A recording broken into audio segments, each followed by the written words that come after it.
So in my last video, I said that guns are irrelevant, and a good portion of people agreed with the assessment that individual models are not a great concern. What is relevant though is the shit that we put on the guns, because after all, we have over 20 possible attachments in Black Ops 2, which is fucking fantastic, because I can't equip all that shit on one class if I tried. But let's be honest, do we need all this shit? I mean, what we need are attachments that are worth using that don't throw off game balance. We need things on guns that do not act like a perk, like an adjustable stock is not the equivalent of Stalker. A hand grip is not the equivalent of Quick Draw. And a fucking laser beam will not give you steady aim. I mean, seriously, of all the fucking shit, a fucking laser controls your aim and bullet spray? No laser pointer will control your recoil and bullet spread. A foregrip on certain guns could, but certainly not a laser sight. No more baby monitors like heartbeat sensors and millimeter scanners or that stupid ass target finder that tells you someone is an enemy. No. What I want is simplicity again. Simple things on guns. Eliminate frustration. And just to get this out of the way, one of the things you will not hear me talk about in this video is sniping. Sniping is getting their completely separate video. Nothing about sniping will be discussed in this video. So the first thing on my return list would be the regular gun sights. Red dot sight has always been the most popular, and the ACOG sight was always a reliable zoom scope option. But I bring back the ACOG without that fucking weight addition that slows down your aim or whatever the fuck that bullshit is in Black Ops 2. But as far as the other sights are concerned,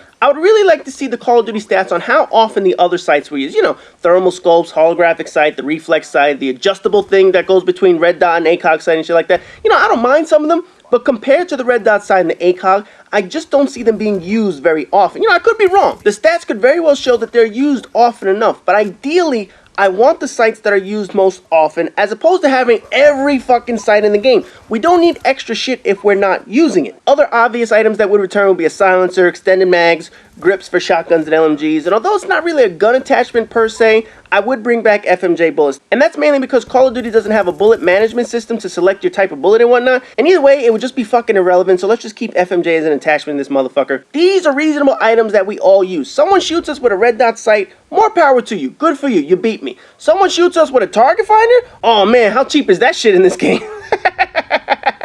Having normal attachments is what Call of Duty needs. Having bullshit is what this game doesn't need. Because as you noticed, I left a few items off the list of shit to keep.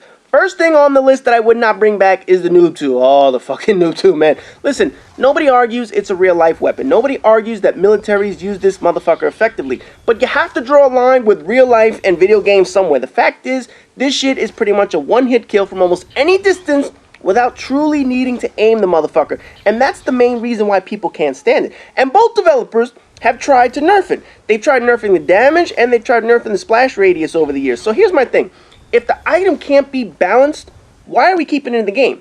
You know, dumbing down the damage or the splash radius doesn't match how effective the item is in real world situations. It's a dangerous and lethal device, don't get me wrong. It's great for actual military service. But in video game, it doesn't translate well. So removing it is probably the best option, as opposed to the numerous attempts we've tried to nerf this motherfucker down, man. I'd rather not have an item than a totally unskilled nerf down version of what the shit can do in real life. And believe me, I had my fun in Modern Warfare 2. I use that shit all the time with one-man army and noob tubes.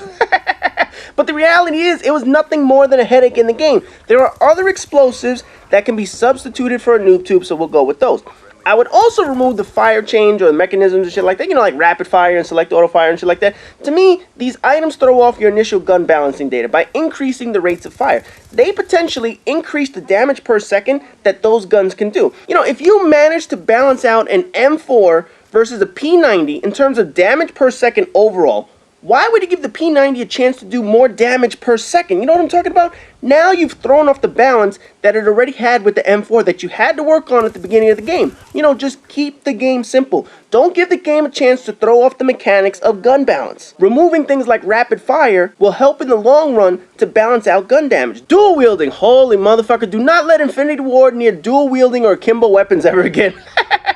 You know, after the Model 1887s and the FMG9s, oh, hell no, man. No more of that shit from you guys. But, you know, aside from those brain farts on those guns, dual wielding is just not practical.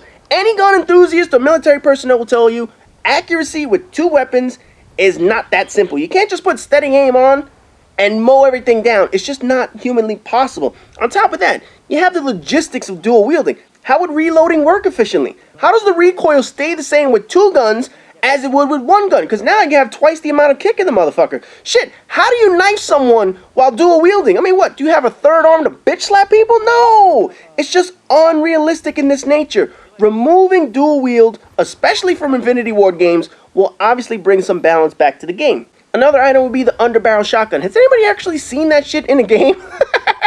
You know, aside from people completing challenges, I have never seen anybody actually use it consistently. And I'm not talking about I just want to complete the challenge on the shit. I'm talking about somebody picking up the gun and saying, I'm going to use it as a shotgun and an assault rifle at the same time. I have never, ever been killed by an underbarrel shotgun that I can remember. So as far as I'm concerned, the usage of the item doesn't warrant being put in the next game. Now, although I've eliminated all this shit, what would I add to the game? Now, in looking at the guns, I wanted to see what was missing from them that makes them act more like their real-life counterparts. You know, assault rifles are on par. SMGs, although a bit powerful, they do manage to capture the close quarters fighting that they've always represented. And as long as shotguns are given that oomph in the ass that they need and the power that they need, they're decent enough. But LMGs were always neglected. They were always the stepchildren of the group. The main goal of an LMG was always suppressing fire. It's not the surgical, precise weapon like a sniper rifle is, or the all-around gun that an assault rifle can be. Its true purpose has always been a mass bullet shooter. And I have two items that will make the LMGs a bit more appealing for people to take. First is a bipod. And I would also happen to add this to the sniper rifles, but let's just focus on LMGs. Everything about sniping is going to be in its own video. Considering the size and weight of machine guns, most models do have bipods, an armature to stabilize the aim and offset some of the weight. When this attachment is equipped, anytime someone goes fully prone or finds a bit of cover to rest the bipod on, you know, like a window ledge, a box, a wall, or some shit, you can mount the bipod for your LMG.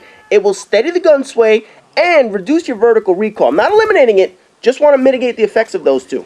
The idea is this is what will be done in real life. LMGs are heavy as shit and usually need some kind of armature to at least stabilize the recoil when you're firing the motherfuckers. Now also, I specifically chose a bipod instead of a tripod or a monopod because I want to limit how much you can move with the aiming mechanism. You know, you can't just turn this shit left or right more than, say, 90 degrees or something like that. You won't be able to just spin around 360 degrees while on the floor and maintaining your aim. No, that's not possible. The bipod adds a slight level of restriction to your aiming moves, just like real life. It offsets the reduction in recoil and gun sway, but you only have a limited area of which it could cover. Now, I know the initial problem this is going to cause. Kids are going to be camping in corners with LMGs, going prone with bipods. I know that. I will address that in the game mechanics video, but the reality is, no matter what you do or what you add to a game, kids are going to find corners to camp in. Whether it's with an LMG, a silent shotgun, it doesn't matter, but adding this to LMGs gives people a guided purpose on how to use the weapon. The second item I want to add isn't a traditional attachment. Matter of fact, you can't equip it on any single gun. I would want to add a machine gun mounting system to every single map in the game, or at least the majority of the maps. You know, you remember the old Call of Duty games where you had a stationary gun on certain maps? Backlot and Overgrown, Call of Duty 4, Wasteland and Karachi and Modern Warfare 2 as examples. Well, I would add a weapon mounting system that allows people to attach their LMGs like an old school Call of Duty video game. In addition, next to each mounting system would be sort of a virtual ammo box that allowed the user to have unlimited ammo as long as they stayed mounted. Now let me be clear about this unlimited ammo shit. It is only available while you're on the mount, and it does not affect how many bullets your magazine can actually carry. You're still going to need to reload. If you only have 50 bullets in your magazine, you're going to have to reload after 50 bullets or 100, whatever the fuck it is you have. When you dismount from the attachment, your ammo reverts back to whatever it is you had in the first place. So the box isn't going to act like scavenger giving you extra ammo when you leave. No, it's not like that shit. It's only limited when you're mounted up. So if you came to the mount with only 25 bullets left, then you're going to leave with only 25 bullets. You will not gain anything other than those free mounted bullets. Now, I could already hear the groans about this. But hear me out. Have LMGs felt like they had a purpose in recent games? Have they felt like a suppressing fire option? Or have they just felt like a heavier version of an SMG? The mounting system gives them a chance to play to their created purpose. In some cases, you won't have to bring launchers to maps all the time. Now, you could just mount up an LMG like old school Call of Duty days and take down a chopper. And remember, it's not hard to shoot someone off these things. They're completely exposed, and in all likelihood, the mounts would be placed in areas where you can still sneak up on a motherfucker and stab their ass. So people using them are still going to be quite vulnerable. Regardless if they have unlimited ammo for a limited time, they can still be sniped, shot in the head, stabbed, killed from behind, doesn't matter. They are still completely exposed on certain maps. But ideally, these two attachments, although I don't have attachments really for the other guns because they pretty much play fair as is, these two attachments are going to give LMGs the purpose that they need, the suppressing fire option that we've sorely missed from Call of Duty games. Anyways, that's it for attachment. As you guys can see, most of this shit was common sense. So as always, rate, comment, subscribe, and all that good shit. And stay tuned. The next video in the BluePrint series is going to be by far the most polarizing video in this entire series.